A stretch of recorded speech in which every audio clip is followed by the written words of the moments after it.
afternoon, everyone, and welcome to another edition of Recruit Military Live, a continuing series of live broadcasts covering all things military transition, veteran employment, mil-spouse employment, and much, much more. My name is Lucas Connolly, retired U.S. Army officer and former TAP program manager, here to share with you the ins and outs of navigating the turbulent waters of civilian employment. If you're in search of meaningful employment, well, then you're in the right place. Please visit rmvets.com/live to learn more. All right, let's roll into today's show. Are you looking to leave the military? You're thinking about transitioning, separating, or you're about to retire? Well, then you're watching the right show, so don't touch that mouse. Today's guest is a career infantryman, started his career as an infantryman at Camp KC, South Korea, and went on to serve as a senior recruiting program manager for the Army before hanging up his boots after more than a decade in uniform. After leaving the Army, he went on to be a veteran recruiting program manager with Honeywell, a client success manager with none other than RecruitMilitary, and as of late, the head of military and veteran programs at Eaton. Ladies and gentlemen, please join me in welcoming Josh Kaylor. Josh, welcome to the show. There we are. Welcome to the show, Josh. Oh, hey, Lucas, nice to see you. Thanks for having me. I greatly appreciate the opportunity to be here. And it's great to be here on the show with a fellow Manchu belt buckle holder. For those of you in the audience that know what that is, you'll know and no one else will, I suppose. But good conversation to be had, no doubt, no doubt. Now, for the folks out there who are watching us in internet land, you know who we are. Let's hear who you are. Connect with us in the chat.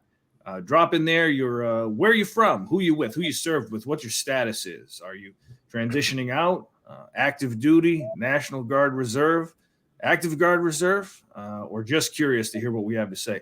Mil-spouse, transitioning service member, caregiver, or some other status we haven't heard of. If you've got issues, comments, questions, or concerns, drop them in the chat, and we'd love to take some time to address them. Josh, before we get started, can you just share with the audience a little bit about your journey from military service to civilian career? How did that transition go for you? Yeah, absolutely. My transition out of the Army, came really quick, and needless to say, I fell into I think a category that a lot of veterans may fall into is I wasn't prepared. So I had a 6-month window to transition out of the Army, and my journey, being quick actually ended up working out very well for me. I would consider myself lucky in my transition where the right things happened at the right time. So essentially, I did what most veterans are probably doing, or transitioning veterans are probably doing. They're out scouring the internet looking for opportunities out there that that fit their experience, or they think that fit their experience. And I actually had a recruiting hiring manager kind of gig with the Target Distribution Center here in Savannah, Georgia. Like 3 days after I transitioned out. So, I got out on a Friday, and I essentially started with, the Target DC on Monday. So I got extremely lucky. But, there was a lot of pain points in there that if I had the time, the appropriate time and to prepare, it wouldn't have been that way. So, yeah, that's my journey directly into my first role. And then I just worked myself in my way through to being in the military and veteran hiring space as I am now with Eaton. Fantastic. I think what a lot of transitioning service members, even veterans, are struggling with is really their purpose. Is what do they want to do now that they've kind of left that organization, that military organization that has given them their singular focus in life, their reason for being, the reason they're on their paycheck. And so that question, what do you want to do? Some folks struggle with that. I mean, why is it so important to take some time to sit down and figure that out? Yeah, it's very important. The last time you probably had a decision on what you wanted to do was when you joined the Army, right? You got to probably pick your job, and you rolled with that throughout your entire career. At this point, knowing what you want to do is extremely crucial, because no organization is going to reach out to you and just say, hey, you're a veteran, like, we want to hire you just for anything, right? And not every veteran is going to sit there and say, hey, I will do anything, right? Everyone has a specific thing that they want to do, or career path that, they'd like to go down. So, it's extremely important. It also gives the employer the feeling like, hey, you're prepared to, enter the civilian workforce, especially the organization, that you're speaking with. The last thing you want to do is, obviously go to an organization and say, hey, I'll do anything. Yeah, that doesn't work. No, because then you leave, like you put, your fate in their hands, essentially saying, okay, you'll do anything. Well, I've got, this job that, nobody wants to do, or it's very hard to get people to want to do on third shift. Here it is. Do you want it?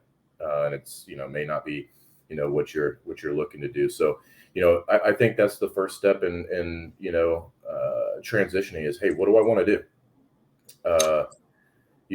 Figuring that out will have the path laid out for you.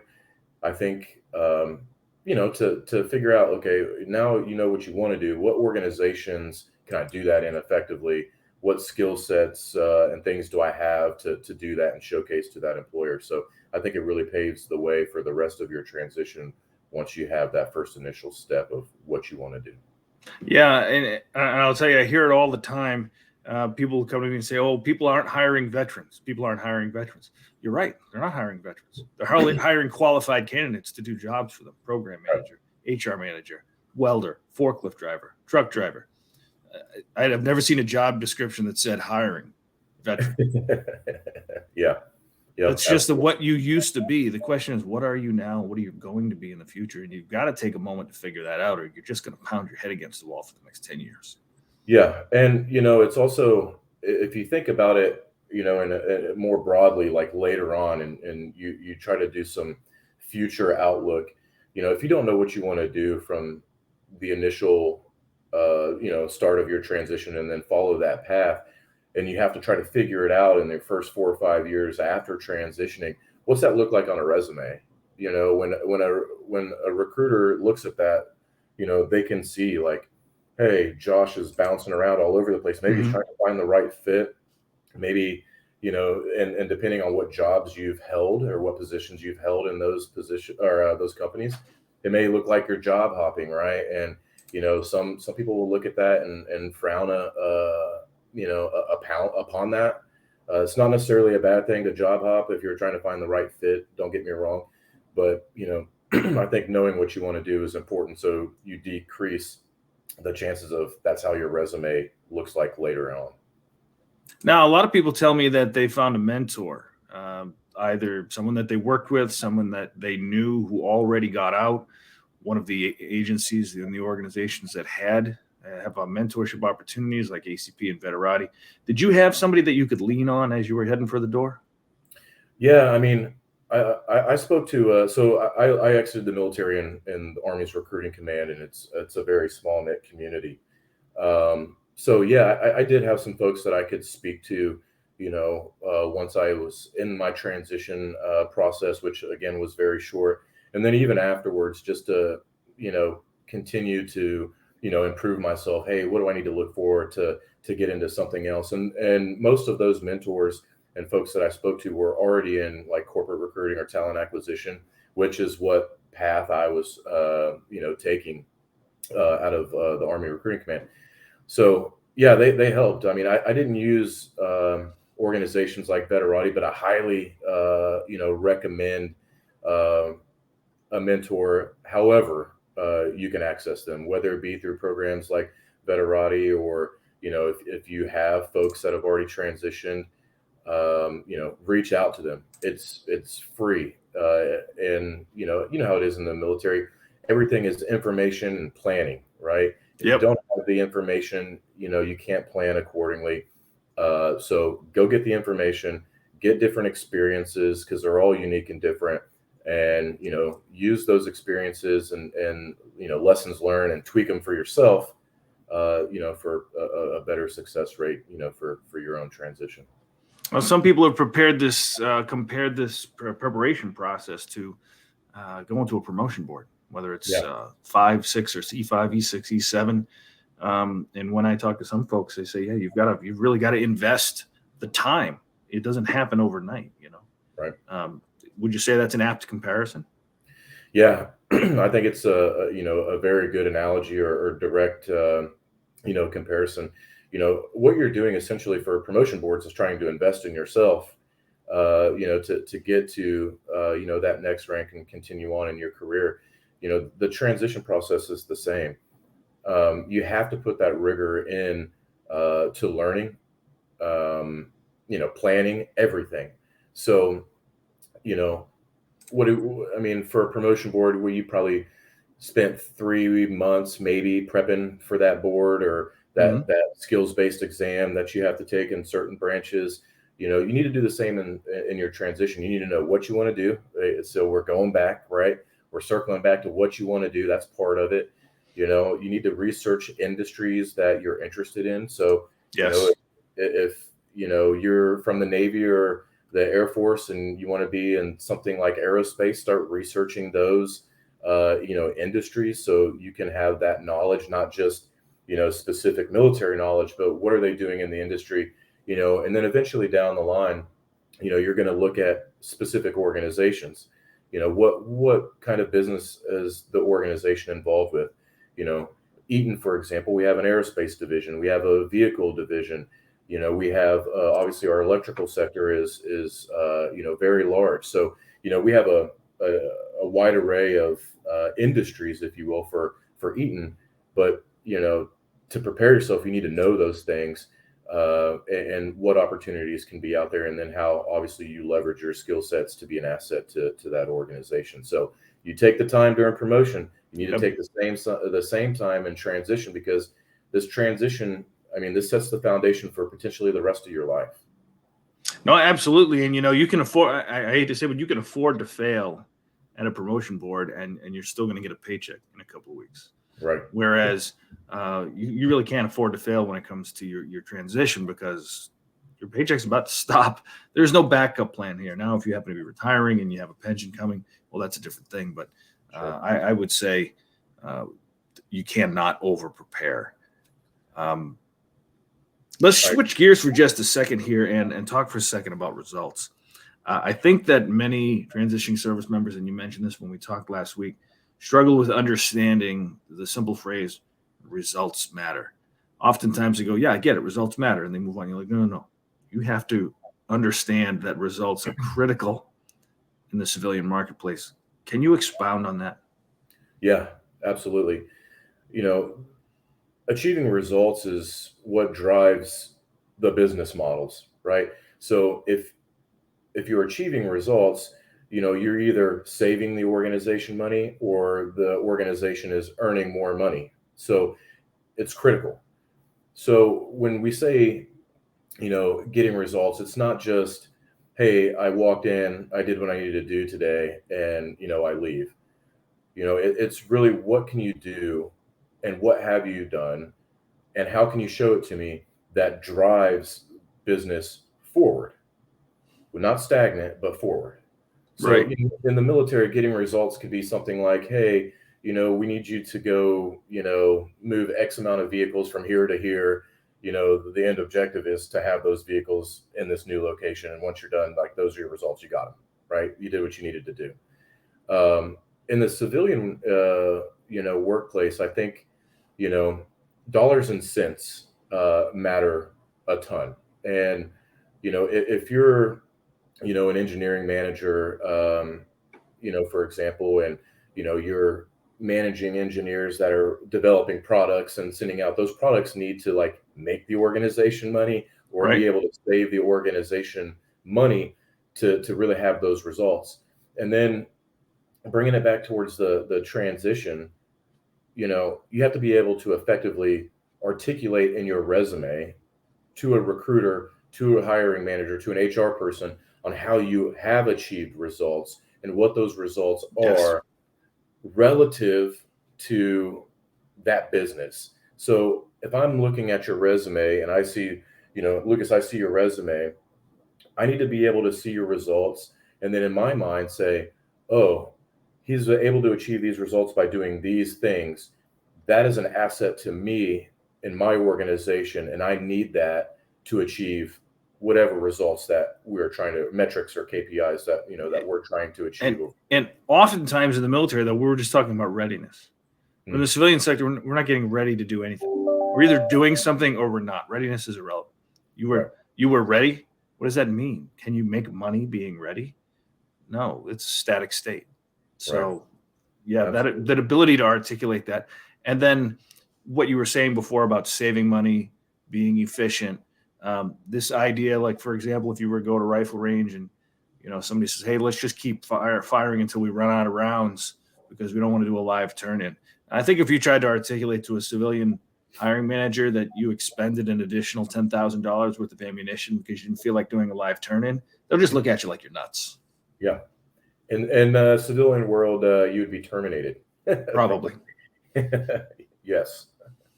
Yeah, absolutely. No doubt. Now, we talked for a second about translating skills, identifying those results. What are some of the things that you'd say, not only in the resume and in the in the interviews, but also say perhaps in social media, in networking? What can holistically our transitioning service members do to better market themselves as they head out to the big, scary civilian world? Yeah. So again, I think it goes back to the start where we talked about knowing what you want to do. That's how important this is, because everything after that, all correlates with what you want to do. So marketing yourself is going to be impossible if you do not know what you want to do, because, no one wants to, sit out here and try to market themselves everywhere for a bunch of different things. So, again, figure out what you want to do. I think networking is huge. We have great platforms to do that. LinkedIn is, obviously one of them. Mentors, that may be able to connect you to other folks inside of, the industry or, organizations that you're, looking at. But, look at your skill sets, be able to think about how your skill sets can benefit an organization. So it's almost kind of like take a step back, maybe put yourself in someone else's shoes for a minute. Yeah. What can you do for me? If I'm going to invest $60 or $70 or $80,000 into you and your labor, you'd better find a way to return that much, if not more, in profits, in accounts managed, in efficiencies, in production, and so on, right? Yeah, absolutely. Yeah, and I think utilizing platforms like LinkedIn to network with folks and maybe your specific field that you're trying to get into or the industry, I think is crucial. And I don't think you can ever start too early for something like that. So if, let's say, someone's retiring in 2 years and they want to know what their first step is, hey, if you don't have a LinkedIn or something similar, you need to make one now, so you can have that time to network. So maybe your transition goes a little bit smoother, when you're actually in the active transition window, what is it, 18 months out or whatever it is. So, whenever I had people say to me, you talk about LinkedIn so much, you must have shares in the company, and I don't. So perhaps I should. Look, those networking events are great. The coffee talks, the boxing smokers, the golf events, whatever social events it is that you can go out and meet people at. Those are fantastic. But if you think about it, you're reaching perhaps 5 or 10 or 8 or 20 or 30 or 100 people. RecruitMilitary job fairs are great. Again, hundreds of employers, plenty of opportunities to connect. But when you get into that digital platform, you're talking about 800 million people worldwide. There's just no substitute for that. Right. Yeah, absolutely. And the great thing, doesn't cost you anything except for your time. And I know, everyone's time is important, but again, like I said earlier, you're investing into yourself. So at that point, it doesn't matter how much time and effort it takes. It needs to happen. Absolutely. Well, Josh, I wish we could take the show to an hour or 2 hours. I'm sure we'd find plenty of great stuff to talk about, but we are coming towards a close. Before we get ready to head out, if you had an opportunity to give one piece of advice, just one piece of advice to a transitioning service member, a veteran job seeker, or a milspouse job seeker, what would that one piece of advice be? Yeah, and this is, I think, a technical piece, but tailor your resume. And what I mean by that is knowing what you want to do, which we've already talked about, and then networking, which we've already talked about. You need to now, look at an organization in a specific role that you're interested in because you know what you want to do. You've networked with folks in the organization. Now you need to tailor your resume to that specific position. So you can't have a generic resume for an engineering role and have nothing that speaks about your engineering experience on there. Also, for a little bit more in-depth detail on that, if that engineering role is dealing with electrical components like transformers or batteries or whatever it is, you need to look at that job description and take those keywords, look at your experience. Do you have experience with transformers? Then you need to talk about that in your resume because that's what they're looking for someone in that engineering role. So if you don't put it in there, you might get overlooked for that role, even though you have the experience for it, but you're essentially telling your story to somebody on paper. So you want it to match what that job description is, so you have the best opportunity to be looked at for that role and be contacted. And to be a solution to the problem that employer has. Absolutely. So I know it takes it takes a good amount of time to tailor resumes for specific roles. But again, if you go back to the beginning, like we talked about, knowing what you want to do, you're investing time in your preparation and research and research into your organizations. Tailoring your resume at the end will be the smallest thing you have to do because you already know what you want to do. You already know the industry or organization perhaps that you want to be in. So all you got to do is spend a few minutes tailoring your resume to that specific job or position, and you're set. So everything, the time investment happens a lot up front, but when you get further along the timeline of transition and you're actually applying for active roles, the tailoring part comes easy, and you should do it for every single position, even if it's the same. If you're an engineering role here or an engineering role for another organization, it needs to be tailored for that specific opportunity. Okay, folks, you heard it from the man, Josh Kaylor over at Eaton. Start early, be prepared. You cannot over prepare. Figure out what it is you want to do and tailor both your marketing and your resume accordingly.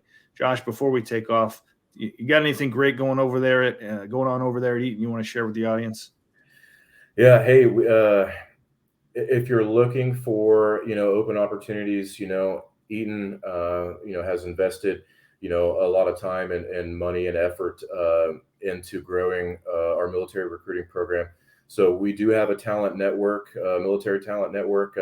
I'll be putting it in the chat after if anybody wants to check it out. But it'll have some specific. By joining that talent community, you'll be able to have access, to some insights and stuff that's going on at Eaton. The recruiting team will be able to communicate with you, and I will also be able to communicate with you as well. So check it out. If you're transitioning and you're interested in a Skillbridge or Army CSP opportunity, I'll leave my contact info in the comments and stuff as well to reach out to me. We have started that for 2023, and we're excited to launch it. So, if you're interested in Skillbridge or CSP, please get a hold of me and let's talk. All right, fantastic. And for everybody else out there, if you haven't already done so, go to www.recruitmilitary.com, build a profile, upload a resume, and be on the lookout for over 400,000 job opportunities with 16,000 employers around the world or around the corner. Recruit Military is on a mission to help veterans, transition service members, and mil spouses alike find meaningful employment. On behalf of Recruit Military, thank you very much, Josh, for being on the show today. We really appreciate it. Yeah, thanks for having me. All right, and be sure to tune in next week when we will hear from Martha Laughman, the Director of Cyber Programs and Workforce Development at SmoothStack. She will be talking to us about careers in cyber. That seems to be the watchword these days, Josh. Everybody wants to do something with cyber. So if you're interested, tune in next week. We'll hear more about that. This has been Lucas Connolly for Recruit Military Live. Until next time, good luck and Godspeed.